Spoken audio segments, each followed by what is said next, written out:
Halo YouTuber, jumpa lagi dengan kami resep kue pejuang COD. Kali ini kita akan membahas beberapa faktor yang membuat adonan kue itu tidak mengembang atau bantet atau gagal.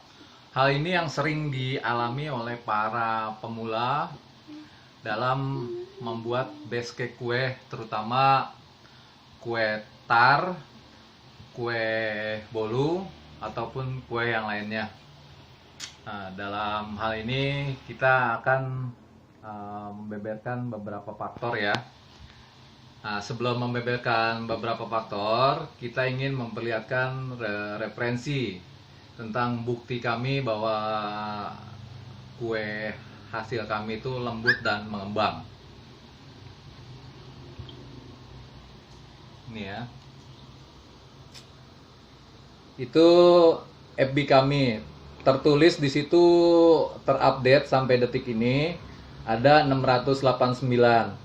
Silakan aja scroll ke bawah. Itu 689 ya. Testimoni banyak yang bilang kue kami itu lembut dan mengembang ya, serta enak ya. Scroll aja ke bawah. Nah, ini bukti referensi kami ya. Jadi kita sengaja memperlihatkan referensi kami itu sebagai bukti ya bahwa kami itu tidak cuap-cuap, tidak hanya cuap-cuap, membeberkan faktor-faktor yang membuat kue itu bantat atau tidak mengembang. Jadi teori kami itu sudah teruji ke publik ya, sudah teruji dengan bukti 689 lebih konsumen atau testimoni dari pelanggan-pelanggan kami. Oke, kita sekarang masuk dari faktor pertama ya, yang membuat kue itu gagal mengembang atau bantet. Nah, pertama ini ya, ini SP. SP itu disebut pengembang untuk adonan ya, pengembang untuk adonan. Ini biasa dipakai oleh para pembuat kue dalam membuat base cake ya. Nah, jadi pertama untuk SP ini ya, itu ada hal yang perlu diketahui oleh para pemula. Jadi pertama ya, pilihlah SP yang warnanya itu kuning, seperti kuning telur. Kuning telur agak ketua-tuaan ya, agak ketua-tuaan. Nah, terus kedua, kalau diginiin dia itu lembek, tidak sedikit keras ya. Pilihlah yang lembek gitu. Nah, jadi SP ini mempengaruhi dari tingkat ke pengembangan mengembang atau tidaknya suatu adonan kue. Jadi kalau SP yang kurang bagus itu biasanya di warna kuningnya itu agak sedikit pucat, terus kedua itu agak sedikit keras ya. Jadi kenapa itu ada yang sedikit pucat atau sedikit keras ya? Ini juga dalam hal ini kita ingin sedikit memberikan saran kepada kepada toko-toko bahan kue. Itu biasanya SP yang sedikit pucat itu disimpan di etalase kaca depan yang langsung berhadapan dengan sinar matahari. Ya, yang langsung sinar matahari. Jadi dampaknya itu suhu dalam ruangan etalase itu akan panas, akan lembab, akan panas. Nah, tingkat kelembapan dari sinar matahari itu ya, itu akan mengurangi tingkat kualitas dari SP tersebut.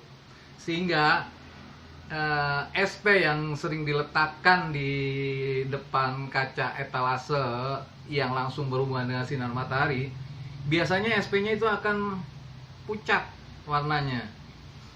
Akan pucat dan akan sedikit mengeras. Itu karena proses dari pemanasan sinar matahari yang tidak langsung ya, yang tidak langsung, sehingga kaca dan suhu ruangan di etalase tersebut akan sedikit panas. Nah, itu tadi dari SP yang kemasan ya.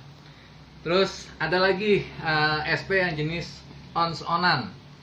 SP yang jenis ons-onan ya, saya mengakui juga itu bagus juga untuk dijadikan pengembang bahan kue. Ya, cuman dibandingkan dengan SP yang ini lebih efektif SP yang ini. Jadi lebih cepat mengembangnya menggunakan SP yang ini dibandingkan dengan SP yang ons-onan. Cuman dalam tanda kutip juga SP yang ons-onan juga bagus itu untuk pengembangan kue. Nah, cuman juga kita juga harus melihat lagi ya, kenapa SP yang ons-onan itu ada juga jeda dia tidak bagus, yaitu disebabkan beberapa faktor.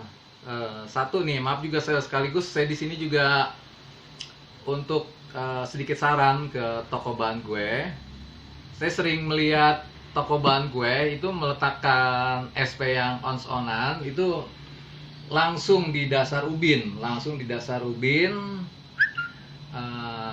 dengan tingkat kelembapan yang tinggi. Jadi kalau malam pasti otomatis ubin itu akan dingin, dan dingin itu akan meresap ke plastik dan membuat suhu dari plastik itu juga menjadi dingin. Kalau SP ditaruh di kelembapan yang terlalu dingin, itu akan berpengaruh juga ke tingkat kualitas SP. Jadi saran saya untuk toko bahan kue, sebelum ditaruh diletakkan di lantai atau keramik ya, itu dialasi dulu lah dengan kerdus. Dialasi dengan kerdus atau penghalang supaya tingkat kelembapan dari suhu dingin lantai atau keramik itu tidak menghantar ke plastik untuk kemasan SP. Jadi SP itu bisa stabil kelembapan suhunya. Oke, itu tadi dari SP ya. Kita udah membeberkan beberapa macam faktor ya. Nah, terus yang kedua, ini dari gula. Nah, jadi banyak faktor yang menyebabkan kue itu tidak mengembang, itu karena faktor gula ya. Kebanyakan dalam kapasitas kita menambahkan gula itu membuat adonan itu tidak mengembang. Kenapa tidak mengembang? Itu bisa dilihat ciri kue yang tidak mengembang akibat faktor kebanyakan gula, yaitu biasanya kue itu di permukaan atasnya itu ada bolong-bolong segede lubang-lubang semut. Nah, terus kedua, kualitas dari kelembutan kue itu agak sedikit kasar. Terus yang ketiga, tidak mengalami pengembangan, bantet ya. Jadi kue itu biasanya kalau kue yang mengembang tuh akan tinggi, mengembang tambah 2-3 cm. Nah, biasanya kue yang disebabkan oleh gula yang kebanyakan itu sama sekali tidak ada pengembangan atau bantet ya. Nah, jadi itu cirinya ya. Kalau kue bantet yang gara-gara kebanyakan gula itu banyak seperti lubang-lubang semut. Terus kedua, itu permukaannya agak sedikit kasar. Itu. Nah, terus juga faktor bantet gara-gara gula tuh ya. Nah, di gula itu terdapat dua jenis. Terdapat dua jenis ya, gula dengan jenis ini. Satu lagi gula jenis kemasan ya. Jenis kemasan tuh biasanya yang warnanya lebih putih. Yang warnanya lebih putih. Maaf nih, saya nggak mau menampilkan jenis kemasannya tersebut. Ya privasi ya, soalnya kita tidak masih menghargai produk dari orang lain ya, produk gula dari orang lain situ. Biasanya gini ya, kalau ibu-ibu biasanya kalau ingin membuat kue ya, biasa pakai gula yang ini ya, pakai gula yang ini. Nah, seketika itu ketika akan membuat kue, gula yang seperti ini tidak ada. Gula yang seperti ini tidak ada, dan dia terpaksa menggunakan gula yang tadi yang putih dalam kemasan tersebut ya, gula putih kemasan. Nah, biasanya kalau dia menggunakan gula takaran ini, biasanya cukup menggunakan, contohnya cukup menggunakan setengah gelas. Nah, karena tingkat kemanisan dari gula yang seperti ini dan tingkat kemanisan dari gula kemasan itu berbeda. Gula yang ini itu tingkat lebih manis dibandingkan dengan gula yang kemasan. Sehingga dia biasa pakai setengah, maka dipakailah setengah gula yang kemasan tersebut. Nah, ketika adonan sudah mulai di mixer sama ibu-ibu, akhirnya adonan tersebut kurang manis. Akhirnya ditambah lagi sama ibu-ibu. Ditambah lagi gula yang kemasan tersebut, sehingga perubahan isi dari adonan ya, dengan semakin ditambahnya itu kapasitas gulanya semakin banyak yang tercampur di adonan tersebut. Jadi nambah kapasitas adonannya, kapasitas gulanya. Nah, kapasitas gula yang tidak seimbang dalam adonan itu bisa menyebabkan faktor yang pertama tadi saya sebutkan. Kebanyakan gula itu faktor yang menyebabkan adonan tidak mengembang, gagal ataupun bantet. Oke, itu sekarang kita beranjak lagi. Ini kan dari faktor gula ya, kita beranjak ke faktor loyang sekarang ya.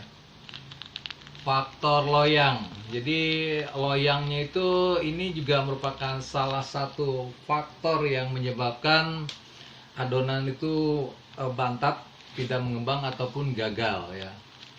Pertama, sebelum pengukusan ya, pastikan itu loyang dalam kondisi kering, tidak ada air, tidak ada kelembapan air. Nah, terus kedua, usahakan penutup loyangnya itu dari kain yang berserat tebal.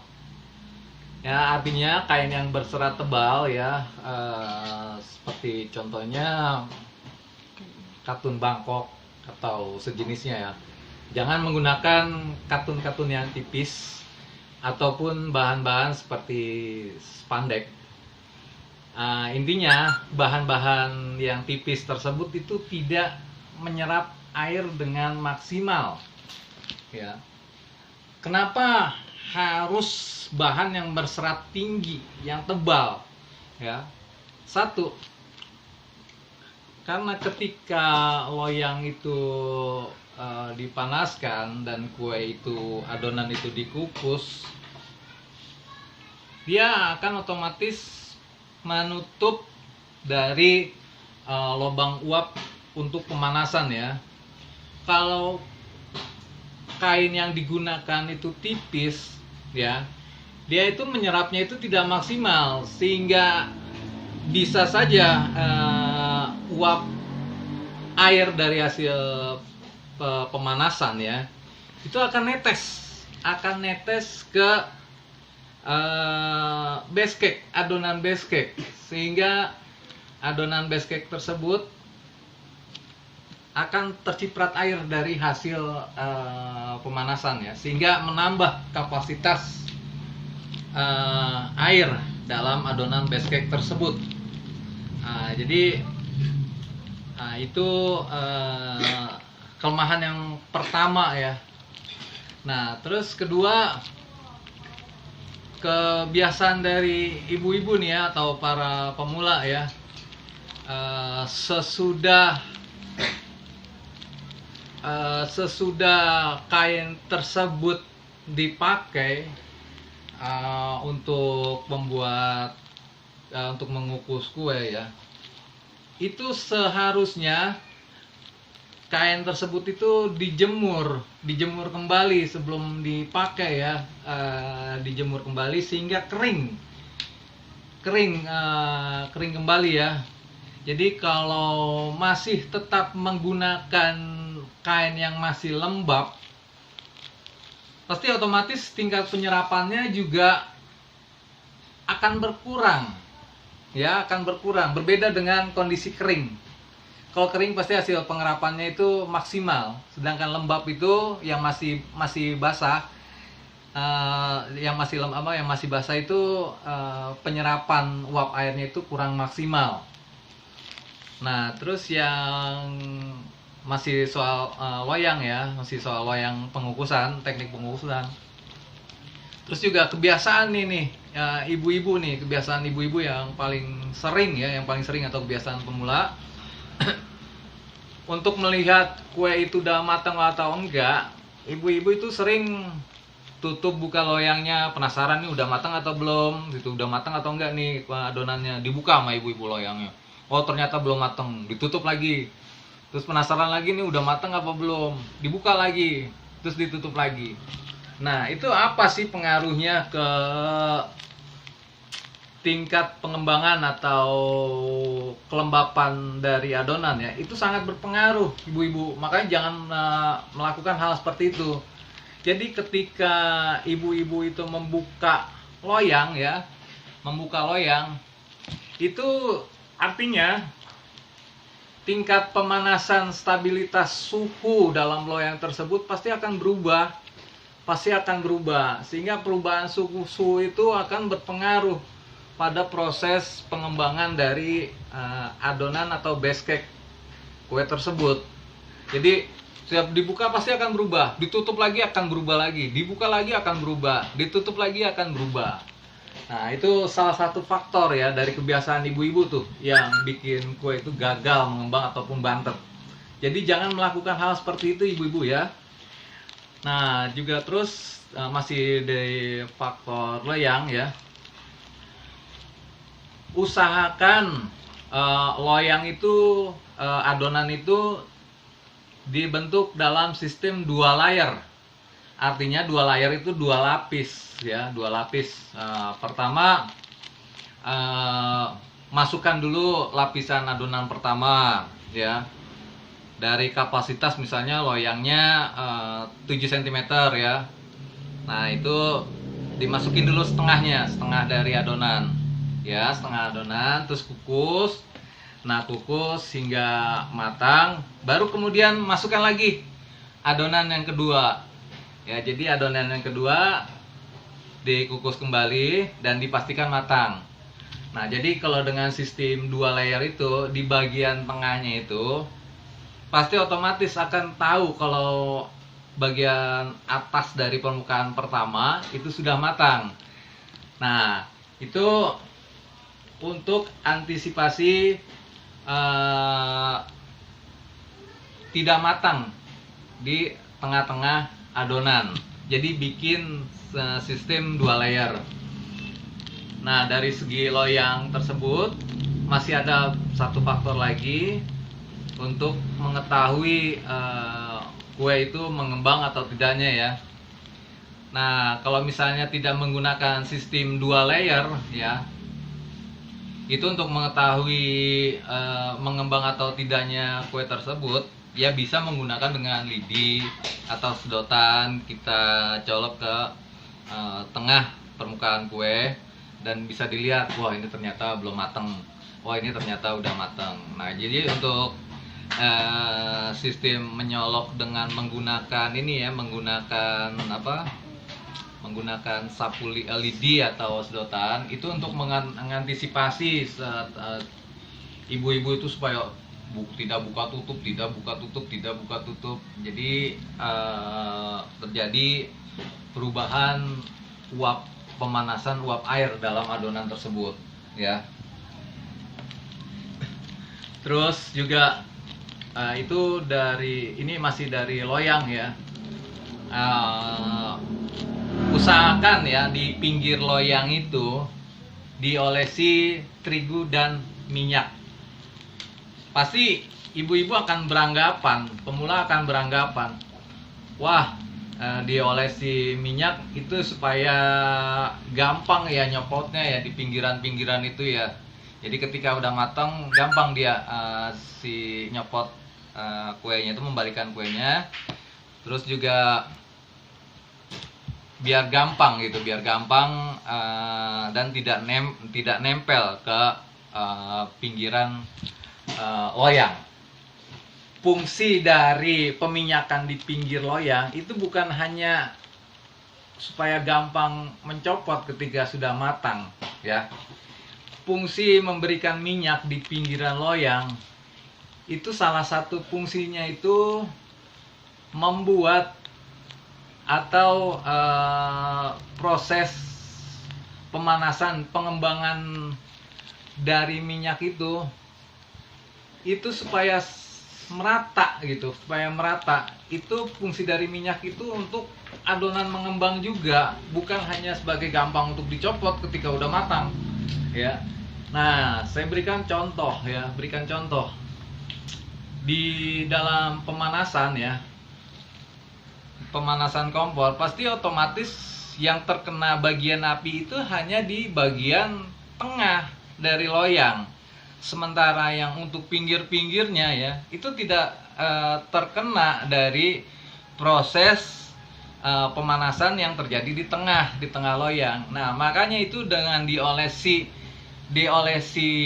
minyak di pinggiran-pinggiran loyang itu ya, di pinggiran-pinggiran loyang itu akan membantu proses pemanasan sekaligus pengembangan dari adonan tersebut. Jadi minyak itu pengantar panas yang baik. Nah, jadi adonan itu akan cepat panas, akan cepat ngembang ya. Nah, jadi untuk ibu-ibu ya, jadi diolesi minyak di pinggiran loyang itu bukan hanya untuk mudah mencopot atau melepas kue sehingga tidak nempel di pinggiran kue. Bukan hanya itu ya, tetapi juga untuk pengembangan adonan ya. Nah, ini juga masih dari ini ya, dari loyang ya. Banyak ibu-ibu yang mengatakan bahwa wah, ketika dimasukkan adonannya ke dalam loyang, itu adonannya harus digeprek-geprek supaya merata gitu turunnya. Itu supaya merata, supaya ngembang. Nah, saya juga sedikit tersenyum ya ketika itu, ini cara siapa ini yang dipakai seperti ini? Apa hubungannya loyang digeprek-geprek sehingga adonan itu bisa mengembang ya. Nah, sebagai ini ya, saya sebagai memberikan contoh ini ya ibu-ibu, ciri dari utama air ya, ketika dituangkan, ini kan air nih, ini contohnya ini loyang, ini kita tuangkan air. Loyang kita tuangkan air. Sifat dari air itu dari atas turun ke bawah dan akan mengisi rongga-rongga. Itu sifat dari air ya. Nah, jika ibu-ibu ketika adonan itu diturunkan ke loyang ya dan tidak mengisi bagian loyang tersebut ya, nah itu masalahnya itu bukan di adonan itu, bukan tidak bisa mengisi rongga-rongga yang di bawah ya, berarti ada yang salah dengan adonan tersebut ya. Adonan tersebut satu ya, itu bisa kemungkinan adonan tersebut itu terlalu keras atau terlalu kekentalan. Ya, kalau adonan terlalu kekentalan ya, berarti dia itu tidak sempurna untuk mengisi rongga-rongga yang bawah. Nah, jadi saya akan membantah ya bahwa teori bahwa dengan digeprek-geprek itu, dengan dipukul-pukul, dengan dihentak-hentak adonan loyang yang sudah terisi adonan itu dimaksudkan untuk adonan itu mengembang ya. Itu saya akan membantah karena faktor penyebab adonan itu mengembang ya itu bukan dari itu gitu. Emang faktornya itu yaitu komposisi dari adonan tersebut. Kalau misalnya adonan tersebut tidak turun merata ke permukaan loyang, berarti tanda tanya adonan itu sedikit keras atau kental. Nah, kalau misalnya adonan tersebut kebanyakan air atau encer ya, pasti akan gampang masuknya itu. Dan otomatis ketika sudah dimasak adonan yang encer ya, pasti akan tidak mengembang juga. Nah, makanya tidak berpengaruh dengan digeprek-geprek yang semakin kencang ya. Itu katanya ya, itu saya katanya akan membuat adonan mengembang ya. Saya membantah cara seperti ini. Itu jadi adonan yang tidak mengembang itu tidak pengaruh baru harus digetok-getok ini. Adonan yang mengembang itu faktor utamanya dari komposisi dari adonan tersebut. Komposisi airnya harus pas, komposisi terigunya harus pas, ya, komposisi tingkat penggunaan SP-nya juga harus pas. Situ ya. Jadi nggak ada hubungannya ibu-ibu ya, nggak ada hubungannya. Situ. Nah, terus juga masih faktor dari loyang ya. Jadi untuk loyang ketika akan dikukus ya, utamakan apinya itu berskala sedang. Jadi berskala sedang ya. Jangan terlalu api ukuran besar, karena kalau api untuk ukuran besar biasanya itu untuk kapasitas adonan yang ini ya, yang di atas 10 kilo, di atas 10 kilo atau di atas 20 kilo itu untuk pembuatan kue-kue jumlah massal. Itu baru menggunakan api-api yang ukuran besar gitu. Nah, terus kedua masih di dalam bentuk permasalahan loyang ya. Usahakan air yang di dalam loyang itu mengisi kurang lebih 1/3 dari kapasitas loyang. Kalau misalnya ibu-ibu menggunakan loyang 30 dandang 30 ya, usahakan itu bahwa permukaan untuk ngisi airnya itu cukup hanya 1/3 ataupun kurang dari setengah kapasitas dari dandang tersebut. Karena kenapa? Kalau misalnya air itu terlalu banyak, melebihi setengah dari isi dandang ya. Kalau melebihi dari setengah isi dandang, pasti otomatis penguapan air itu akan semakin tinggi, akan semakin panas, dan otomatis jarak spare dengan atap dari dandang itu atap dari bawah ini ya, bawah adonan ya, itu akan semakin dekat. Nah, sehingga tingkat penguapan air itu juga akan semakin tinggi. Jika tingkat penguapan air semakin tinggi, itu otomatis air itu akan netes jatuh dan masuk ke adonan yang sedang dikukus dalam loyang. Nah, jadi kalau tingkat airnya itu terlalu tinggi, itu dampaknya air itu akan menetes ke permukaan loyang dan akan membasahi dari isi adonan, sehingga kapasitas air dalam adonan pasti akan meningkat ya. Nah, biasanya kalau adonan akan ini ya, ada kapasitas air dalam dandang itu tinggi, biasanya ya ciri-cirinya nih ya. Biasanya kalau kue itu ketika diangkat ya adonan itu dia akan mengembang tinggi. Nah, ketika dandang tersebut ditutup, adonan itu tahu tiba-tiba mengempos, ya, tiba-tiba mengempos setelah keluar dari ini ya, setelah keluar dari dandang, ya. Nah, itu cirinya.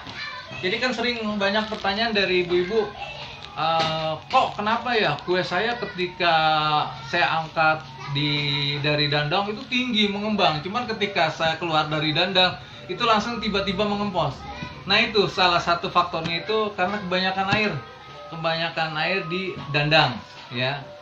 Nah, jadi untuk mengantisipasi tersebut ya, hal tersebut terjadi ya. Jadi ketika adonan sudah matang ya, itu dibiarkan dulu di dandang tersebut. Dan buka dandang tersebut supaya udara di luar masuk. Itu buka sedikit. Nah, jadi biarkan itu proses pendinginan itu terjadi di dalam dandang. Ya, biarkan proses pendinginan itu terjadi di dalam dandang. Nah, dan biarkan sampai dingin. Ya, baru setelah dingin baru keluarkan adonan dari dalam dandang. Nah, itu untuk mengantisipasi ketika adonan keluar dari dandang itu tinggi, ternyata pas sudah keluar dari dandang ternyata mengempes lagi. Itu antisipasinya seperti itu. Nah, terus masih faktor dari adonan ya, faktor loyang adonan ya. Itu usahakan setelah adonan itu jadi, jangan dipakai kipas untuk mendinginkannya. Kan sering ibu-ibu nih, dikipasin dulu nih supaya dingin adonannya, dikipas supaya dingin ya. Jadi kayak ngipasin ya, jadi pakai kipas angin, ditaruh adonannya supaya dingin. Itu jangan ibu-ibu. Jadi kalau kipas itu ya didinginkan melalui kipas, tingkat kelembapan air dalam adonan tersebut itu akan berkurang.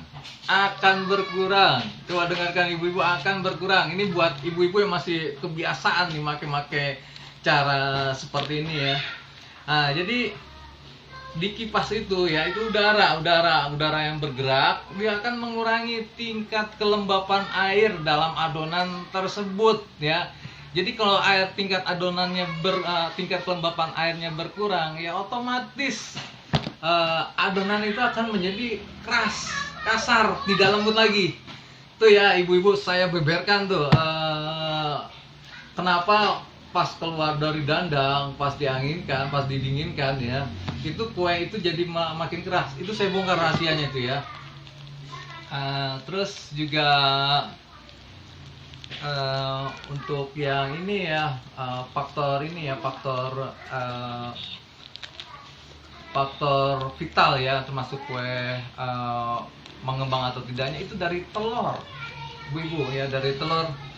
Jadi biasanya hal ini cukup disepelekan gitu. Jadi telur yang bagus untuk adonan kue itu satu ciri-cirinya yang mempunyai cangkang keras.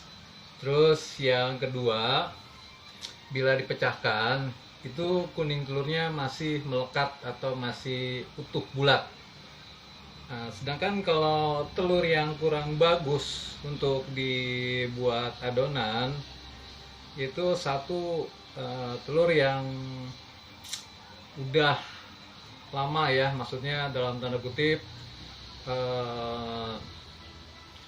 sudah agak mulai bau di cangkangnya ya. Jadi kita bisa cium dulu kalau ke telur, kalau dia udah bau, agak sedikit bau ya, itu jangan dipakai, jangan dibeli. Itu kurang bagus untuk buat adonan, itu malah jelek gitu. Terus yang kedua, jika dipecahkan telur itu kuning telurnya itu lembek, encer atau memudar atau tidak bulat lagi, itu kurang bagus untuk dijadiin adonan. Biasanya untuk pengembangan itu kurang maksimal ya. Nah, itu faktor dari telur ya. Sedangkan yang terakhir kita akan membahas yaitu terigu, faktor terigu. Nah, faktor terigu itu untuk komposisi adonan itu harus pas ya. Jadi kalau misalnya kebanyakan terigu, maka adonan itu akan keras. Kalau kekurangan terigu, maka adonan itu akan kempos atau kurang mengembang ya. Jadi saya akan membuat perbandingan ya. Satu telur ya, ini perbandingan standar ya untuk kue lembut mengembang ya. Satu telur, jika adonan itu satu telur ya, maka yang dipergunakan itu 1,5 sendok makan terigu. Kalau adonannya itu 2 telur, maka yang digunakannya itu 2,5 sendok makan terigu. Jika adonannya itu 3 telur ya, maka yang digunakannya itu 3,5 sendok makan terigu. Jika 4 berarti 4,5 sendok makan terigu. Jika 5 itu berarti 5,5 sendok makan terigu. Jika 6 berarti 6,5 sendok makan terigu. Berarti itu sampai seterusnya.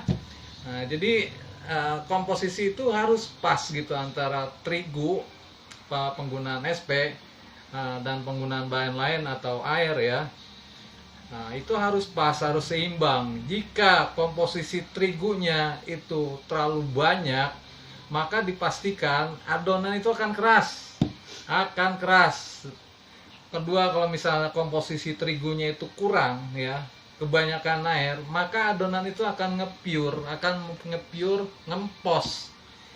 Nah, jadi kalau misalnya adonan itu kekurangan terigu, kebanyakan air, maka ketika akan makan tuh bahannya itu, adonannya itu akan ngepiur. Jadi rapuh gitu. Jadi gampang hancur. Nah, dari situ kita udah membuat informasi tentang berapa faktor yang menyebabkan kue itu mengembang ya. Dan di awal video ini kita juga mereferensikan bahwa kami mempunyai referensi, yaitu testimoni dari pelanggan, yaitu tadi yang jumlahnya sekitar 689 ya sampai detik ini ya. Jadi kami di sini resep kue pejuang COD bukan hanya sekedar cuap-cuap saja bahwa oh dengan ini kue ini lembut, dengan ini kue ini lembut, faktor ini buat kue lembut, tapi kami sudah mempunyai bukti yang mendukung informasi kami. Nah, dari situ demikian resep dari kami, resep kue pejuang COD. Nah, nantikan resep-resep kue kami yang lainnya. Jika dalam penyampaian kita ada salah-salah kata atau kurang pas penggunaannya, kami mohon maaf. Nah, demikian dan terima kasih dari saya. Wassalam.